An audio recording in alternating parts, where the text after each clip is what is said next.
Morgen en overmorgen is het Safir. Dan brengen koning Willem-Alexander en koningin Maxima een visite aan de Waddeilanden. Op Elst-eiland komen oren onderwerpen aan bar.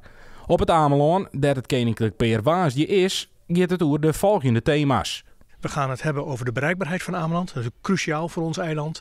We gaan het hebben over het terreinbeheer in relatie ook toerisme en de druk die dat geeft. En we gaan het hebben over de economie in relatie tot toerisme. En al die 3 onderwerpen hebben ook een relatie naar het Waddenprogramma, wat we als 5 Waddeneilanden samen hebben ingediend om een aanvraag te doen voor een regio-deal. Het koninklijk peer zal onder oren importeren met natuurinstanties. Een daarvan is Staatsbosbeheer. Natuur is eigenlijk het podium waarin de recreanten mogen vertoeven. Dus je moet zorgen dat het op orde is.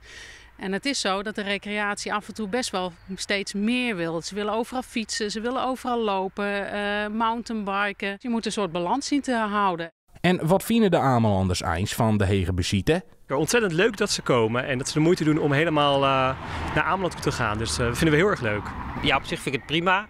Ik krijg er alleen niet veel van mee, want ik zit zelf in de horeca. Ik werk bij de conculega van het bedrijf hier in het dorp waar de koning naartoe gaat. Ik had ze natuurlijk liever in de boerderij gezien, want dan had ik zelf persoonlijk contact met ze kunnen hebben. De vaargul, dat is wel echt een thema wat ons ook wel bezighoudt. Onze zoon die gaat aan de vaste wal naar school. En het is soms best spannend of dat wel of niet lukt, of hij naar school kan komen, of hij weer terug naar huis komt. Dus wij hopen wel echt dat daar iets aan gaat gebeuren. Natuur vind ik nog veel belangrijker. Dat is een van de redenen waarom mijn vrouw en ik, nadat we zoveel jaar niet op het eiland gewoond hebben, weer terug zijn gekomen. Omdat het hier gewoon schoon en rustig is. Koning Willem-Alexander had trouwens een speciale band met het Ameland.